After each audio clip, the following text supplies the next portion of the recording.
What you're seeing in front of yourself, this, guys, is the ancient library of Tibet, which contains 84,000 manuscripts, including more than 1,000 years. That's right, 1,000 years of human history. Look at this. It is 60 meters long and 10 meters high.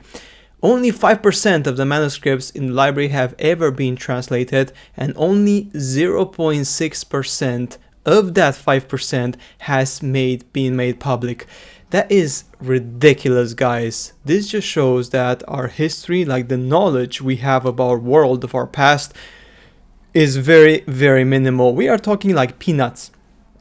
Guys, this is peanuts. Like, the amount of technology and knowledge and information we have here in this library is invaluable. That's why back in the day, lots of important people would go to Tibet to actually gain knowledge, because these places contain information which is comparable to the Library of Alexandria. Information which could talk about the recess, could talk about the ancient gods, could talk about technology, could talk about lost technologies. I mean, just imagine for a second. Of course, there's also junk stuff here, which is just stuff which doesn't make is not any relevance.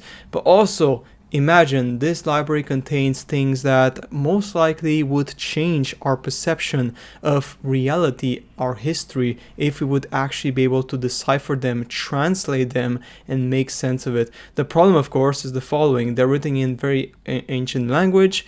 Obviously, you could translate them, but it takes a lot of effort. They're very old, the documents, and most likely, once you start translating these documents, the problem is that you will find things that the official narrative, the official science will not agree with. And because the official science does not agree with this, they are not willing to risk their position of power right now in the world and letting people gain knowledge on this stuff. This is just one example, guys. There's many other libraries in the world, but this is just one of the old libraries which was still intact. 84,000 manuscripts, guys. That is just insane. And like I said before, this is potentially comparable to the Library of Alexandria, which was burnt down because it contained very, very sensitive information.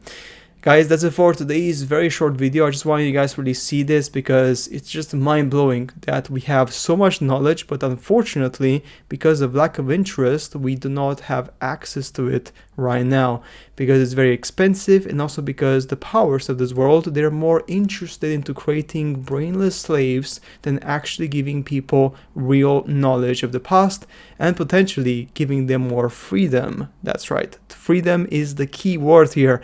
Governments today, they don't want your freedom. They want you to be a slave as possible to the current system. And guys, that's it for today's video. I shall see you later in the next upload.